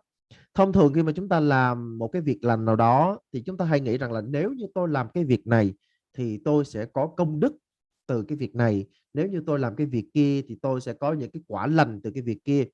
Thì với việc mà chúng ta gọi là đại ấn hồi hướng thì chúng ta sẽ buông bỏ tất cả, chúng ta buông bỏ đối tượng, buông bỏ hành vi và buông bỏ chủ thể. Với hồi hướng như vậy thì chúng ta còn giúp cho những cái thiện hạnh của mình tăng trưởng. Nếu như chúng ta không hồi hướng thì chỉ cần một niệm sân thôi thì tất cả mọi cái việc lành, tất cả một cái công đức của chúng ta sẽ tan biến. Khi chúng ta nói về công đức thì chúng ta có 2 loại công đức. Chúng ta có công đức thế gian và công đức xuất thế gian. Công đức thế gian tức là tất cả mọi việc lành mà chúng ta đang làm trong cuộc đời này, tất cả những cái hành vi mà chúng ta giúp đỡ cho chúng sinh, cứu giúp cho chúng sinh, cúng dường cho tam bảo, hỗ trợ cho người tu, vân vân. Thì tất cả những cái công đức này nó sẽ đưa chúng ta đến với những cái sự tốt lành ở trong đời sau. Chẳng hạn như là nhờ chúng ta chăm bố thí cho nên chúng ta được tài phú, nhờ chúng ta hay giúp đỡ những người khác cho nên là cuộc đời của chúng ta thì cái công việc của chúng ta sẽ được thuận lợi, vân vân. Thì với công đức của thế gian này thì chúng ta sẽ có thể gọi là đời sau chúng ta sẽ được đảm bảo cho một cái sự thoải mái nhất định. Chẳng hạn như chúng ta sẽ sinh vào trong những cái nơi tốt đẹp, chúng ta sẽ gặp những cái người thiện hữu tri thức, vân vân. Thì ở trong tiếng Tạng công đức này được gọi là Sonam. Thì cái công đức này Đức Milarepa đã từng nói rằng là chúng ta nhất thiết cần phải có công đức. Nếu như không có công đức thì chúng ta sẽ chẳng thể nào làm được bất cứ một việc gì ở trong cuộc đời. Và do đó ngay cả đến cái việc mà chúng ta nhập thức nó cũng là một cái cách để chúng ta tạo lập ra công đức. Và thứ hai đó là công đức xuất thế gian. Công đức xuất thế gian là những công đức mà sẽ đưa chúng ta ra khỏi luân hồi, đưa chúng ta tiến lên các địa Bồ Tát và đưa chúng ta tiến đến Phật quả. Thì cội gốc của công đức này chính là Bồ Đề Tâm. Đó chính là tình yêu thương, đó chính là đức từ bi. Nhưng mà cái tình yêu thương và đức từ bi này của chúng ta phải hiểu rõ là tình yêu thương vô điều kiện và đức từ bi bao la. nào giờ đôi khi chúng ta thương đó, chúng ta có điều kiện, nhưng mà bây giờ khi mà mình hiểu được cái cội gốc của công đức xuất thế gian là tình thương vô điều kiện và đức từ bi phải bao la, thì những cái điều này sẽ giúp cho chúng ta thu hoạch được công đức xuất thế gian, giúp cho chúng ta có những cái thiện duyên, có đầy đủ những cái nhân để chúng ta thành Phật ở trong tương lai. Cho nên khi mà mình đã có công đức rồi thì mình cần phải hồi hướng. Nó giống như là việc là mình có một viên ngọc quý thì mình phải chăm gìn giữ, mình phải chăm lau chùi để lúc nào nó cũng sáng. Thì từ đây chúng ta sẽ thấy được lợi ích của những lời nguyện hồi hướng. Các lời nguyện này phải siêu vượt tất cả mọi niệm tưởng, phải gọi là xa lìa tất cả mọi cái giới hạn. Tức là những cái lời nguyện hồi hướng của chúng ta nó không giới hạn ở chúng sinh này chúng sinh kia, hoặc là quốc độ này quốc độ kia, mà nó phải gọi là hồi hướng đạt đến cái sự là xa lìa sự dính mắc vào chủ thể, vào hành vi và đối tượng. Thì đây chính là phần thứ 5, chúng ta gọi là đại ấn hồi hướng. Thì thầy mong rằng là chúng ta hãy cố gắng nhớ về ngũ phần đại ấn này, các ghi ngũ phần đại ấn này, bởi vì đây là những cái điểm rất là quan trọng trên đường tu của chúng ta. So that is the fivefold Mahamudra meaning of what we need to know to go through the practice. Now knowing is not enough. That's knowing is like something like the information you have.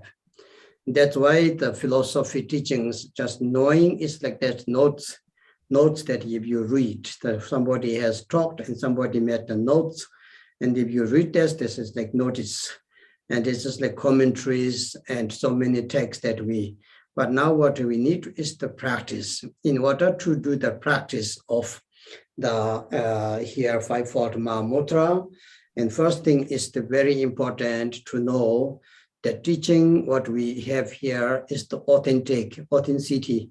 Authenticity is very, very important. It should be the authentic. It is not just from somebody bring the bin somewhere. It is not just come from the sky or earth and something like that. It should be the authentic teaching. So that calls the authentic. The first thing is these teachings. What we have here, it should be go back to the Buddha's teaching. Is related to the Lord Buddha's. So it has mentioned in the Buddha's with either sutra or tantra that we have that connection to these teachings. It is not uncommon from the Buddha's teaching. It is really, really directly teaching from the Lord Buddha, and that is called the authentic transmission. The transmission come from directly from the Buddha. Until now, our root teacher or the present teacher, the transmission is uninterrupted. It is pure like golden chain. The from Buddha till now here, this is the very, very important. And you can call it transmission, you can call it the lineage. The lineage is the uninterrupted from Buddha till now here. That's why it's called the very important, is authentic. Second thing is it is also the authentic of it's called the quotations. So quotation means is mentioned in the Sutrayana, and it's also mentioned in the Tantrayana teachings, which we call Kangyur and Tengyur. The Kangyur is the direct from the Buddha. Tengyur is the commentaries of those Indian masters. So it is mentioned, all these teachings.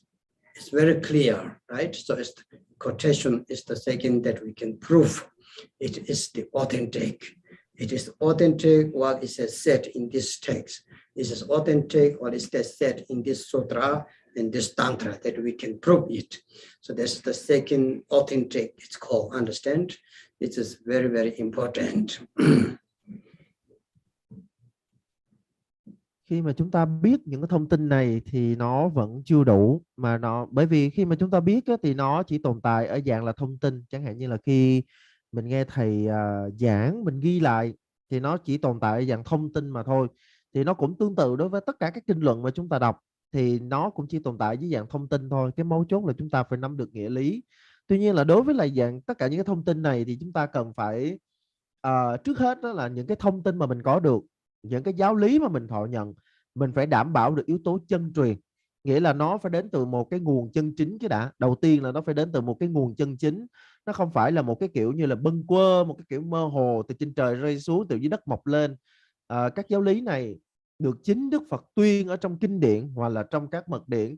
Đức Phật có thể không tuyên thuyết hoàn toàn từng chữ như vậy, nhưng Đức Phật đã tuyên những cái nghĩa lý như vậy, thì được gọi là các giáo lý được chính Đức Phật tuyên ở trong kinh điển hoặc là mật điển. Các giáo lý này thực sự đến từ Đức Phật thì nó được gọi là chân truyền, từ Phật xuống đến cái bậc đạo sư mà truyền dạy những giáo lý này cho chúng ta. Nó giống như là một cái chuỗi vàng á, thì đây là dòng truyền thừa không gián đoạn. Và cái điểm thứ hai là để mà đảm bảo được yếu tố chân truyền, đó là tất cả những giáo lý này cần phải được nhắc đến ở trong kinh luận Phật giáo. Có nghĩa là hoặc là đã được nhắc đến trong các bài kinh của Phật thuyết, hoặc là nó đến từ những cái luận giảng của chư thượng sư giác ngộ. Thì đây chính là cái điểm thứ hai để mà chúng ta đảm bảo được những cái giáo lý của mình, những cái thông tin mình có là chân truyền. And then of course, third one is the authentic reason, reasonable, the reason why it's so profound, why it's so important, the reason because of that we can say that, understand, we can see why it's so good. It's because you see the yogis through this practice, they have achieved Buddhahood, they have achieved enlightenment. Reason that we can see this is the very clear, first of all. Secondly, this is the contents of this practice is the understanding of the emptiness and interdependence, which is the very, very important. So reason is very, very important. So Rigpa Tsema, Tibet called Rigpa means is logically can prove that is the reason why it's become so authentic, so important. You can have to think about your mind to use, your intelligence to use, is this really authentic or not? Not only just believing the Buddha's quotation, not only just believing the Lama's teaching, you have to also sharpen your mind, investigate, is this really authentic or not? This is one of the very important. So that is, you need to have it. Và thứ ba, để mà đảm bảo được tính chân truyền, đó chính là các giáo lý này cần phải có được cái sự hợp lý trong thực tiễn. Có nghĩa là khi mà chúng ta nhìn rõ trong cái thực tế nó phải như thế nào. Vì sao các giáo lý này được gọi là chân truyền?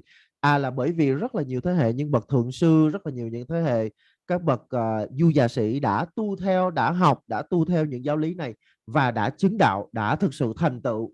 Thì các giáo lý này làm tôn lên giá trị của hai cái giáo lý cực kỳ quan trọng của Đức Phật, đó chính là duyên khởi và tánh không. Chúng ta nhìn rõ được những điểm này thông qua cái việc là chúng ta nghiên cứu, chúng ta đào sâu và nghiên cứu và suy luận, chứ không phải đơn giản là chỉ là thầy mình nói xong rồi mình cứ nghe theo một cách mù quáng.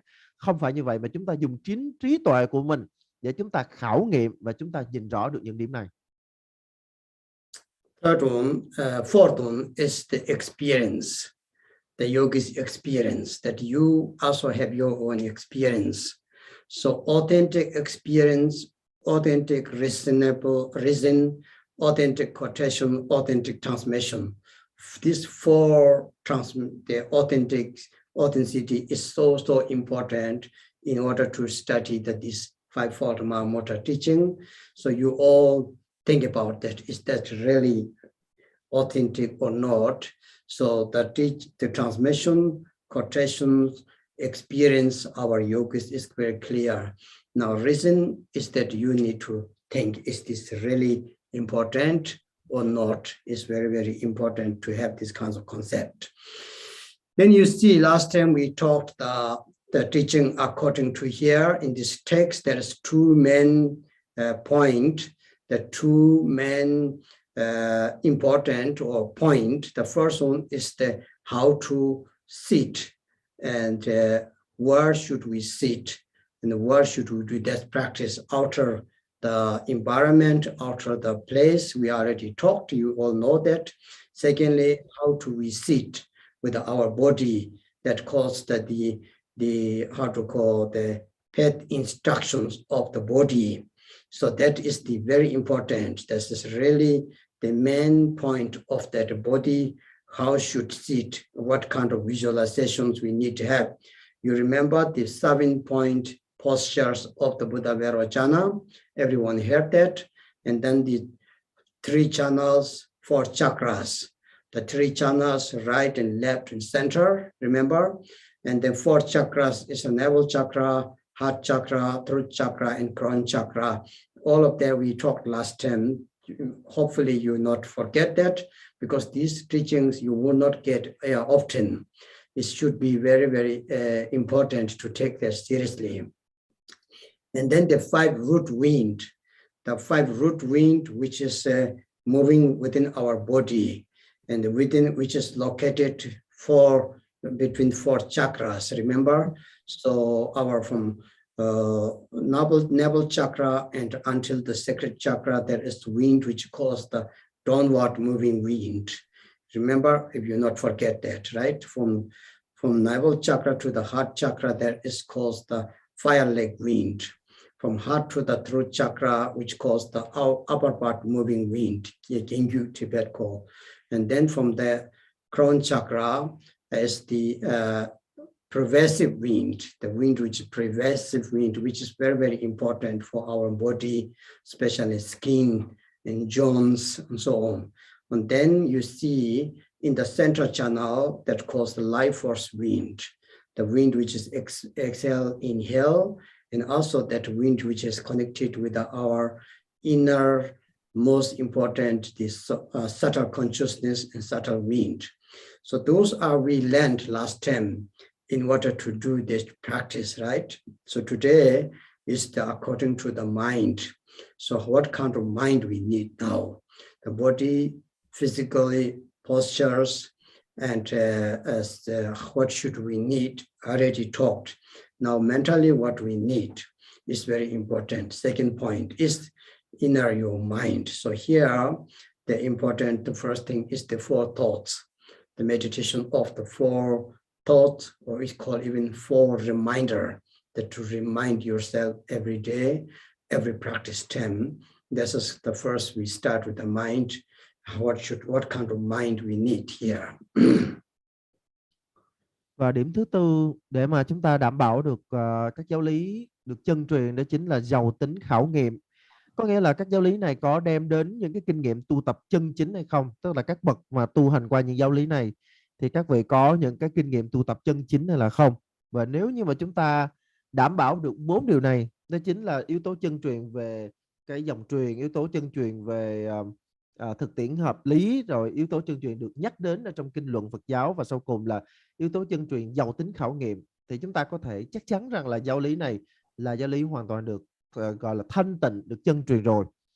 Thì đây là những cái điểm mà chúng ta cần phải nắm được khi chúng ta muốn khảo sát một cái giáo lý nào đó. Nếu như mà chúng ta muốn biết được giáo lý đó có phải chân truyền hay không, thì chúng ta có thể dựa trên bốn cái điểm mà thầy vừa nêu ra. Và lần trước thì trước khi mà chúng ta có cái kỳ nghỉ á, thì chúng ta đã từng tìm hiểu về cái nơi chốn chúng ta cần ngồi là như thế nào, rồi cái tư thế ngồi như thế nào, chúng ta cần quán những cái gì. Thì ở lần trước thì các buổi giảng trước thì thầy đã chia sẻ với chúng ta về tư thế 7 điểm của Tỳ Lô Chá Na rồi. Rồi chúng ta cần phải nhận biết được cái vị trí của 3 mạch, mạch trung ương, mạch bên phải, mạch bên trái, rồi 4 luân xa của chúng ta như thế nào. Chúng ta gồm có đi từ dưới lên trên là luân xa rốn, luân xa tim, luân xa cổ và luân xa đầu. Và thầy hy vọng là chúng ta không quên, bởi vì những cái kiến thức này không phải là lúc nào cũng được truyền trao đâu, cho nên là khi mà chúng ta có thể nghe được thì chúng ta cố gắng chúng ta ghi nhớ. Rồi cũng như là thầy đã từng nói qua với chúng ta về 5 khí chính luân chuyển từ vị trí luân xa rốn, rồi từng lên tới luân xa đầu sẽ như thế nào. Thì chẳng hạn như là ở phần dưới này, phần dưới chỗ luân xa rốn của chúng ta thì nó sẽ gọi là hạ tịnh khí, rồi lên một chút thì sẽ là hỏa đẳng khí, lên tới tiên của chúng ta sẽ là sinh năng khí hoặc là sinh lực khí, và phía trên của chúng ta một chút thì gọi là thượng di khí, và sau cùng là phần đầu của chúng ta là phổ dụng khí. Thì 5 cái khí chính này thì chúng ta hãy nhớ từ dưới lên trên như vậy, đó là hạ tịnh khí, hỏa đẳng khí, sinh năng khí, thượng di khí và phổ dụng khí. Thì hôm nay thì chúng ta sẽ đi về tâm. Nếu như mà những cái phần trước là thầy đã nói cho chúng ta về thân của mình rồi, thì hôm nay chúng ta sẽ đi về tâm, và cụ thể là 4 niệm chuyển tâm, 4 cái ý niệm mà 4 cái điểm mà chúng ta cần phải quán xét trong tâm như thế nào.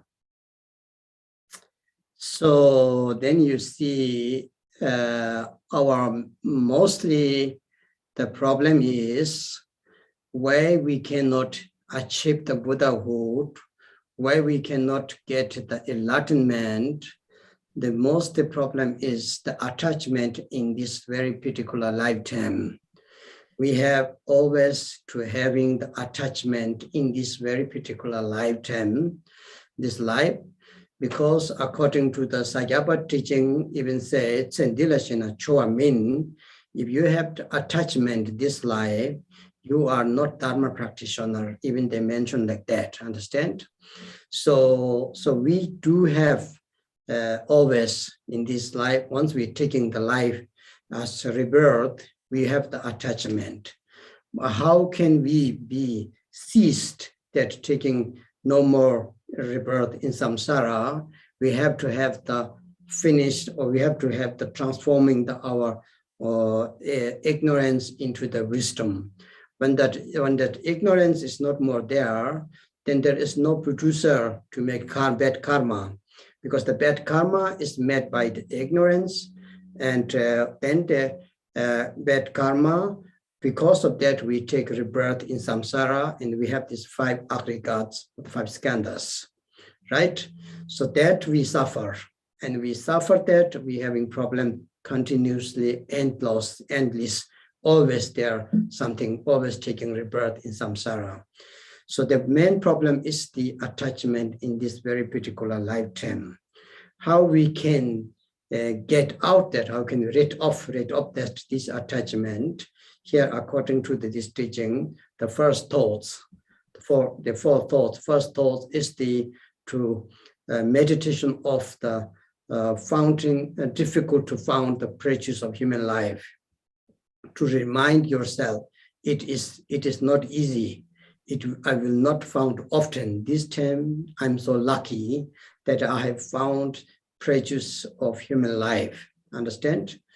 It's not just taking rebirth of human, but precious human life. Milu Rinpoche, Tibet called Milu Rinpoche.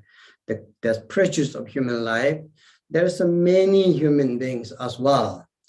Everybody is not so precious. Milarepa also said, when Milarepa only first he met the hunter Gombo Dorje. So Milarepa said, generally, founding the human rebirth is very hard, but like people like you, it's not very hard, he said, actually. So that means, you see, if we always making the negative karma, always making the problems, troublemakers, it's not that very difficult to find, maybe. So that's why here saying the precious of human life. It's very, very important.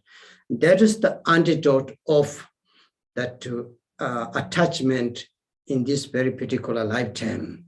So if you see it's very precious, then you will do that practice because you want to get again in good lifetime, you know. So that's why it's called the antidote of the to taming or to freeing from the attachment in this very single lifetime.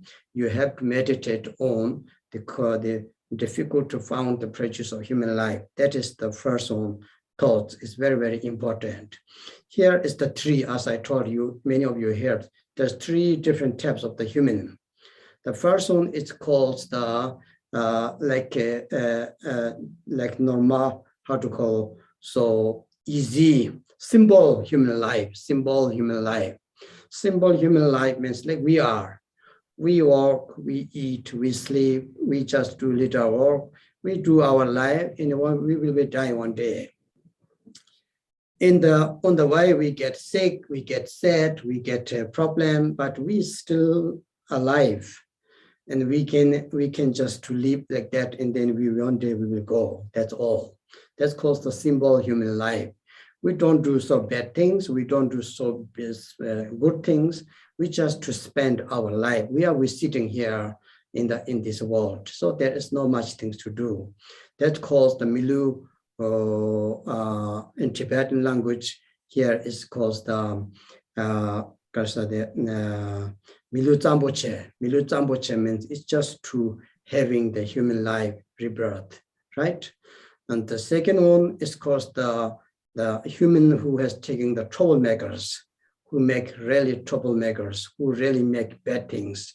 Milu Churboche, Tibet call, those who really always do like war and negative things, and it's very, very, very the negative karma who always producing. And lots of the people do like this way, and this is called the troublemakers and the human who takes human rebirth, right? So we are not like that. We're doing so bad things, doing our way are not, isn't it? And the last one is the precious human life. The precious human life is those who has the possibility to practice the Buddha Dharma, especially practice loving kindness, compassion, and Buddhichita, who really looking inside, not outside, who turn the mind inward and to practice for that. That calls the Milu Rinpoche, the precious of human life. For that, we in our teaching, there is called the 8 freedoms, 10 endowments, those who has from the physically, this is called the precious human life, understand? And then there's the 3 from the mind, who has the interest, first of all, to the Dharma, secondly, who has the wish to practice, thirdly, who has the trust into it. So these 3, if we have the from mentally, 2 from the body, physically, 8 freedoms, 10 endowments. When you have all that, it calls the precious human life.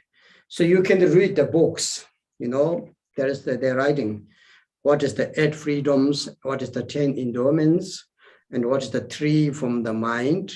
As 3 from mind, as I said, in truth, first we need the inspiration. It inspires you. If you go to a temple, if you go see the lamas, if you see the yogis, for example, you know, Gambopa, even he was so good philosophy, Kempo, but when you see the Milarepa, it inspired him very much. He's so beautiful yogi. Don't need to even think about nothing, right? So Milarepa, when he's cold, he feel cold, he don't going to buy the clothings, but he will do the Dhamma practice in the heat. If he need the food, he's not going to search it, but he will have the nectars from the Dakini. So such beautiful life we have seen. That's why it's really inspiring. Second thing is not just to inspiring, you want to do that. You want to make it, I want to become like this. I want to become like Milarepa. I want to become like teacher like Garchen Rinpoche. I'm not just to respect, you're not just appreciating, but you also want to become like that. If you want to become that, what you need is to practice. In order to do practice, you need to have the trust. It's very irreversible trust. Whatever he say, whatever she or he says, I will never give up until my enlightenment is achieved. That is very difficult nowadays. Milarepa was very hard with the Marpa, you know, he even beat up sometimes. Milarepa almost gave up. One thing, Marpa's wife said, you go away, my dear. Lama will never give you teaching. He always treat you very bad. Milarepa also thought, maybe I go. So this kind of is very difficult to have trust. But if you have such trust, then it calls the from mind, mentally 3, physically 2 means. The first one is the 8 freedoms, second one is 10 endowment. So if we have that, then it calls the precious of human life. So we have to see, do we have that or not? Ở đây thì chúng ta sẽ đặt ra một câu hỏi là tại sao chúng ta vẫn chưa thể thành Phật được, tại sao chúng ta vẫn chưa thể chứng đạo được. Đó là vì thâm sâu bên trong chúng ta vẫn luôn luôn có một cái sự dính mắc và chấp thủ với đời này. Giống như là một giáo lý của dòng Sakya có nói là dính mắc đời này chẳng phải người tu. Thì chúng ta vẫn luôn thế, một khi mà chúng ta bắt đầu cái tái sinh của mình là chúng ta đã bắt đầu có sự dính mắc rồi. Và nếu như mà chúng ta muốn dừng lại cái vòng quay sinh tử này thì chúng ta cần phải cắt đứt được vô minh. Nếu như mà không có vô minh thì chúng ta sẽ không tạo lập ra các ác nghiệp. Và nếu như không tạo lập ra các ác nghiệp thì chúng ta sẽ gọi là dừng cái dòng chảy của sinh tử. cái 5 uẩn mà chúng ta muốn có thì chúng ta phải từ những cái nghiệp xô đẩy để chúng ta chuyển sinh. Cho nên là chúng ta cần phải xa lìa tất cả mọi dính mắc vào trong cái cuộc đời này. Thì niệm chuyển tâm thứ nhất ở đây mà chúng ta cần phải biết đó chính là thân người quý báu. Chúng ta cần phải nhìn nhận được là để mà có được cái thân người này thì chúng ta cần cái lượng công đức, cái lượng phước duyên nó phải to lớn, nó phải vĩ đại như thế nào. Ở trong tiếng Tạng thì chúng ta sẽ gọi thân người này gọi là Milu Rinpoche, có nghĩa là thân người quý báu. Giống như là một lần Đức Milarepa nói với người đệ tử của mình là Gonpo Doje, thân người khó được, nhưng mà đối với ông thì dường như ông chưa hiểu được điều đó. Thông thường đối với chúng ta, khi mà chúng ta có được thân người này rồi thì chúng ta cảm thấy cái thân người này nó đâu có gì đâu mà khó, cái thân người này tôi cũng có mà. Nhưng mà thực chất ra nó không hề dễ dàng, nó phải cần có một cái lượng công đức vô cùng đồ sộ mới có được cái thân người này. Cho nên thân người này vô cùng trân quý, và một khi mà chúng ta ý thức được rằng tôi đã có được cái thân người này trân quý rồi, thì tôi sẽ phải tận dụng cái cơ duyên này để mà tôi tu hành, chứ không phải là tôi chỉ có lanh quanh luẩn quẩn, tôi dính mắc ở trong cái cuộc đời này.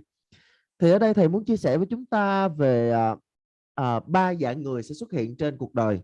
Trong cái cuộc đời này của chúng ta sẽ xuất hiện dưới 3 dạng người. Thứ nhất là một cuộc đời bình dị. Một cuộc đời bình dị là một cái người mà họ cũng sinh ra làm người, rồi họ ăn, họ sinh ra lớn lên ăn ngủ, rồi dậy ăn ngủ, rồi một mai này bệnh đến với họ, rồi sau cùng là họ chết đi. Thì cái dạng người này họ sống qua được một kiếp người, họ cũng chẳng có gì là quá tốt, họ cũng chẳng có gì là quá xấu, họ chỉ gọi là sống cho qua kiếp người. Chúng ta gọi là một cái đời người bình dị. Thứ hai là đời người xấu ác. Thì đời người xấu ác chúng ta nghe là chúng ta đã biết rồi, là những người mà sinh ra trên đời nhưng mà rất thích những điều tiêu cực, và bản thân họ cũng tạo lập ra rất là nhiều ác nghiệp. Và dạng người này thì rất là nhiều, nhưng mà thầy đang không muốn nói đến chúng ta. Chúng ta không phải là chúng ta có thể làm những cái điều đó chưa phải, nhưng chúng ta là những người đã có sự tín thác ở nơi Tam Bảo rồi, thì chúng ta không phải là đời người xấu ác. Thì thứ ba đó chính là đời người quý báu. Đó chính là những người mà đã gặp được Phật, đã gặp được Pháp, đã được học về chánh Pháp, là những người hướng tâm về Phật quả và mong muốn xoay chuyển cái thế giới nội tâm của mình, hướng cái nhận thức của mình về bên trong để khám phá về cái nội tâm của mình. Thì những người này nếu như họ có thể tận dụng được cái đời người của mình để mà họ thành tựu được Phật quả, thì đó chính là đời người quý báu. Khi mà chúng ta có được cái thân người này rồi thì thông thường chúng ta ở trong kinh điển sẽ nhắc đến 8 sự tự do và 10 thuận duyên của một đời người. Và nếu như mà những người đó mà họ lại có những cái đức tin sâu xa ở nơi Tam Bảo, họ có chánh kiến vân vân, thì họ sẽ tận dụng được cái đời người quý báu này của mình. Chúng ta có thể đọc sách, chúng ta có thể tìm hiểu về kinh văn, chúng ta có thể trở thành những người mà rất là uyên bác, nhưng mà chỉ đến khi mà chúng ta thực sự gặp một bậc chân tu thì chúng ta mới thực sự thấy được cái đời người quý báu này đã được tận dụng tốt như thế nào. Giống như là Đức Gampopa, ngài là trước khi mà ngài gặp sư phụ của mình là Milarepa, thì ngài bản thân ngài đã là một bậc hiền triết uyên bác rồi. Ngài thông suốt cả kinh mật, ngài nắm được tất cả các giáo lý. Nhưng mà chỉ đến khi gặp Đức Milarepa thì chúng ta gọi là cái sự chứng đạo, cái sự khát ngưỡng chứng đạo mới thực sự bừng sáng bên trong Đức Gampopa. Và nếu như chúng ta có thể gặp được bậc chân tu thì chúng ta sẽ khởi được cái tính tâm sâu xa. Và không chỉ vậy, chúng ta còn mong muốn trở thành một bậc chân tu giống như vậy nữa. Và chúng ta bắt đầu tiến tu. Và nếu như chúng ta thực sự muốn tiến tu thì chúng ta cần có sự được gọi là sự tín thác nơi sư phụ của mình. Sự tín thác nơi sư phụ có nghĩa là sư phụ nói A là A, B là B. Thầy nói như thế nào, thầy dạy như thế nào, con xin nguyện nghe theo như thế đó, con không từ bỏ. Chúng ta cần phải có sự tín thác giống như là Đức Milarepa với lại Đức Mapa. Chúng ta đọc cái câu chuyện về cuộc đời của Đức Milarepa, chúng ta sẽ thấy là sư phụ Mapa đã đặt ra rất là nhiều thử thách cho ngài, nhưng mà ngài đều vượt qua tất cả. Đúng là có những lúc Đức Milarepa nghĩ đến chuyện là ngài sẽ từ bỏ, ngài không học với Đức Mapa nữa, nhưng mà rồi đâu đó bên trong ngài vẫn có một cái sự tín thác rất là mãnh liệt nơi sư phụ của mình, và ngài đã nỗ lực để ngài vượt qua tất cả mọi thứ, và ngài không bao giờ từ bỏ sư phụ của mình. So that's why the prejudice of human life is our human body. The human body is very important to do the Dharma practice, and also everything what to do in our lifetime. From here now, according to the Vinaya practice, practice, so this system, they will look our body is the There is nothing need to be attached to it, nothing need to be to hold up. It is all composed the deity substance. So it's called 36 deity substance, our body. It smells and it has all these things. Even when we say, we think toilet is very dirty and not good, but it's in our body. So that Sutrayana is not Sutrayana, in the Vinaya, it's called the non-attractive meditation. Meditation which is non-attractive. It's no attractive at all because it is composed, use the flesh, bones, blood, and all this some kind of substance composed in our body. So there is no need to be attachment. We normally have attachment. I need to be look good. I need to be looks beauty and so on and so on. We take care so much. But in Sutra, in the Vinaya, there is no thing is good. Actually, it's everything is uneatable. You cannot eat anything from here. So that's why we do not get attachment here. Understand? And it's very hard, of course. Nobody wants to say I'm dirty. Nobody wants to say I'm bad in my substance, and they don't want to think about that. Even some people feel this is a discriminating. This is like discriminate that we are so bad and so all these things. In the Sutrayana teaching, Bodhisattva Yana teachings, it's become for offering, that we can give it generosity.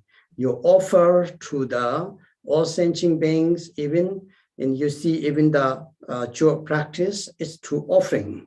The body can be offering for those who need food, drink, and those who need really it become for fasting, also fast offerings, right? So it's very, very special. Even if Buddha lifetime, Buddha gave his body to the hungry tiger. Buddha gave his body to the hungry vultures, like that kind of, it's become offering. And we also prayer without attachment, without doubt, without expectation. I give my body for everybody who need.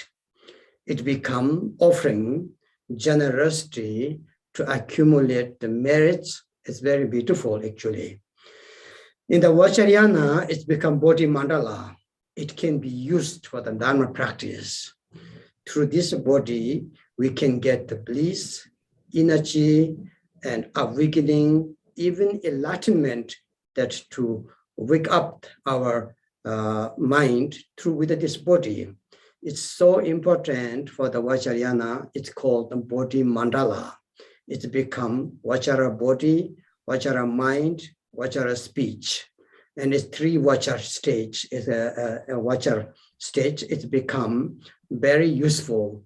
We have to use it. We don't need to throw it. We don't need to look it's bad. We don't need to also offer, give something away. We can use that our feeling. We can use our attachment, desire within this body to really transform, to really awakening. It's very different way to practice. So in the Fivefold Mahamudra, we will talk about that next time. So today we don't do so very long. But anyway, the first one is the antidote of the attachment in this very particular human life, is the meditation on precious human life.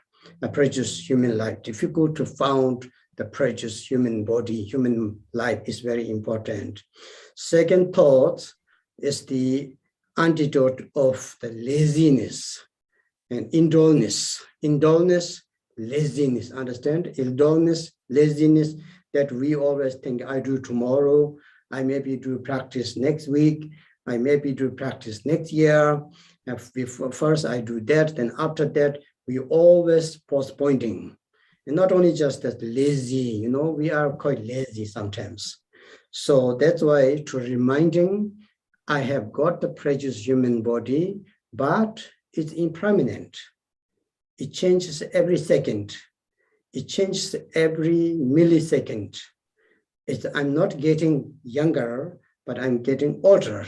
It's not something with the bad, but it's only give you the motivation to do the practice. So that is called the antidote of that our how to call the what we think is the permanent. So it is very good practice impermanent. So that's why impermanent is the antidote of the laziness and dullness. So it's very, very important, understand? Then we have got this precious human life, how to become it useful and meaningful. You know, meaningful life is very important. Milarepa said, happy life everybody can have, short period. If you have new friends, if you have new house, new job, I don't know, whatever, you are happy, but it's not long lasting. But meaningful means the life has meaning.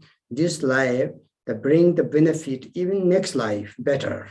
So continuously it become better. That's why it's called to become the meaningful of life, the meditation on causes and effect, karma. The third one is karma, the causes and effect. You know, the third one is the karma, to become meaningful life. It is so important. It is really, really important that practice to do. Then the fourth one is not only our body and mind, but we have attachment for the samsara.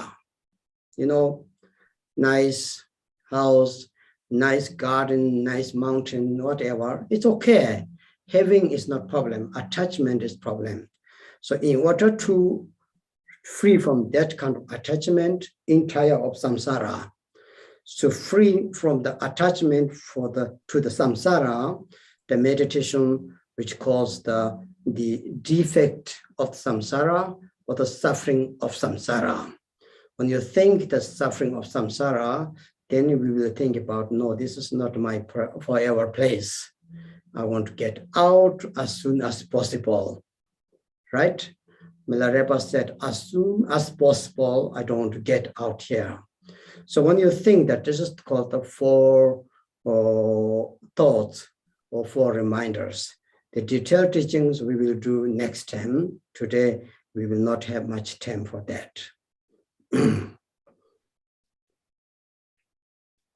Khi mà chúng ta nhắc về thân người quý báu thì chúng ta thấy là đây là một cái phương tiện cực kỳ cần thiết để chúng ta có thể tu Phật. Thì theo hệ thống của Phật giáo Nguyên Thủy thì chúng ta sẽ thấy rằng là thân người này thực sự không có một cái gì để mà đáng phải chăm chút, đáng phải dính mắc, mà chúng ta hay nghe một cái từ rất là quen thuộc, đó chính là đẩy da hôi thối. Thì tại sao lại là đẩy da hôi thối? Thì khi mà chúng ta nhìn vào trong cái thân này, chúng ta thấy nó không khác gì một cái nhà vệ sinh di động cả. Nó ở nơi cái thân người này chúng ta thấy là, tức là theo hệ thống của Phật giáo Nguyên Thủy thì thân người này của chúng ta nó chỉ như là một cái đẩy da hôi thối mà thôi. Nó bên trong của nó tràn đầy những thứ gọi là cặn nhơ, nó không có gì đáng để mà chúng ta phải lưu luyến cả. Cho nên là thông thường giáo lý của Phật giáo Nguyên Thủy thì sẽ khuyên rằng là chúng ta cần phải xa lìa tất cả mọi dính mắc ở nơi cái đẩy da hôi thối này, ở nơi cái thân tứ đại giả hợp này, ở nơi máu thịt này. Bởi vì chúng ta thông thường ở trong cái cuộc đời này mình hay có sự dính mắc ở nơi thân của mình. Đó do tại sao mà chúng ta rất là hay trang điểm, luôn phải tỉa tót làm sao cho thật đẹp. Nhưng mà đối với Phật giáo Nguyên Thủy thì chúng ta cần phải đoạn lìa cái sự dính mắc đó. Và rõ ràng là không phải ai cũng thực sự rõ biết được cái đẩy da hôi thối này. Nhưng mà sang đến hệ thống mà giáo lý của Bồ Tát Thừa thì cái thân này của chúng ta lúc bấy giờ chúng ta xem nó giống như là một cái phương tiện để mà cúng dường cho chúng sinh. Giống như ở trong Trảm Đoạn Pháp thì cái thân này của chúng ta quán là nó giống như là một cái đại yến tiệc để mà chúng ta sẵn sàng xả thí cho bất kỳ một chúng sinh nào cần. Thì điều này nó ứng với lại một cái điển tích mà trong một cái chuyện tiền thân của Phật, khi mà Đức Thế Tôn lúc đó Ngài đã hiến cái thân của mình cho cọp mẹ và những chú cọp con khỏi chết đói, mà Ngài làm cái điều đó không suy nghĩ, không toan tính. Ngài sẵn sàng Ngài xả thí cái thân mạng của mình. Thì cái thân này lúc bấy giờ nó lại trở thành một cái phương tiện để chúng ta tích lũy công đức rất là lớn lao. Nhưng mà sang đến mật thừa thì như thế nào? Sang đến mật thừa thì thân này của chúng ta là một cái Mandala toàn hảo, là cái nơi mà mình có thể có được cái sự chứng ngộ về không tịch. Cho nên ở trong mật thừa thì chúng ta sẽ được chỉ dẫn những cái giáo lý về tam kim cương, tức là 3 kim cương, gồm có thân kim cương, khẩu kim cương và tâm kim cương. Lúc bấy giờ thì chúng ta không có cần phải từ bỏ cái thân này, chúng ta cũng không có cần phải nhàm chán cái thân này, chúng ta cũng thực sự không cần phải xả thí cái thân này, mà chúng ta có thể tận dụng cái thân này, chuyển hóa cái thân này để đạt được đến cái cảnh giới gọi là tỉnh giác của chư Phật. Như vậy thì cái điểm đầu tiên ở trong cái 4 niệm chuyển tâm của chúng ta đó chính là thân người quý báu. Thứ hai là để đối trị với cái sự gọi là giải đãi và làm biến của mình. Cái kiểu của chúng ta là tu, nhưng mà chúng ta rất là hay trì hoãn, tu thôi để mai tu cũng được, tuần sau tu cũng được, tháng sau tu cũng được, năm sau tu cũng được. Thì để nhắc nhở rằng là mình đã có cái thân người quý báu này rồi, nhưng chúng ta không có nên làm biến, chúng ta không nên trì hoãn, thì chúng ta sẽ đến với niệm chuyển tâm thứ hai, đó chính là mọi sự vô thường. Thì lúc bấy giờ chúng ta biết rằng là thân người quý báu này chúng ta đã có được rồi, nhưng cái thân người này nó vô thường, nó chẳng thể nào tồn tại mãi, cho nên chúng ta không thể nào trì hoãn cái công phu tu tập của mình được. Bởi vì mọi sự là vô thường, cho nên ngay thời điểm này, ngay lúc này đây, chúng ta đã có được rồi thì chúng ta phải nỗ lực trong công phu tu tập của mình. Và kế nữa là mình đã có thân người quý báu này rồi thì mình phải làm sao cho mình có một cái cuộc đời nó ý nghĩa. Đức Milarepa ngài đã từng nói rằng là hạnh phúc của đời người chỉ thoáng qua, đời người một đời người ý nghĩa là làm sao mà đời sau lại càng trở nên tốt hơn. Cho nên nếu như chúng ta muốn một cái đời sống ý nghĩa thì chúng ta phải nhớ nhân quả không sai. Đây là niệm chuyển tâm thứ ba, nhân quả không sai. Và một người mà đã thấu được lý nhân quả rồi thì người đó sẽ sống được một cuộc đời vô cùng ý nghĩa, không chỉ đem lại hạnh phúc cho cuộc đời này mà còn cho cả đời sau. Và điểm thứ tư, bởi do chúng ta có rất là nhiều sự dính mắc. Ở đây thầy không có phủ nhận là cái sự sở hữu của chúng ta là sai, chúng ta có thể sở hữu cái này, có thể sở hữu cái kia, nhưng mà cái sự dính mắc nó chính là cái vấn đề của mình. Chúng ta cần phải quán chiếu được tất cả mọi thứ trong luân hồi này đều đầy rẫy đau khổ. Cho nên ở đây nói đến niệm chuyển tâm thứ tư, chúng ta cần phải khắc ghi đó chính là luân hồi thống khổ. Nó thống khổ tới mức mà Đức Milarepa nói rằng là ta chỉ muốn bước ra khỏi luân hồi càng nhanh càng tốt. Thì đây chính là cái ý niệm của chúng ta khi chúng ta nghĩ về niệm chuyển tâm thứ tư, đó chính là luân hồi thống khổ. Chang jo san jo ren bo che ma je bo na ke gro je ke wa nyam ba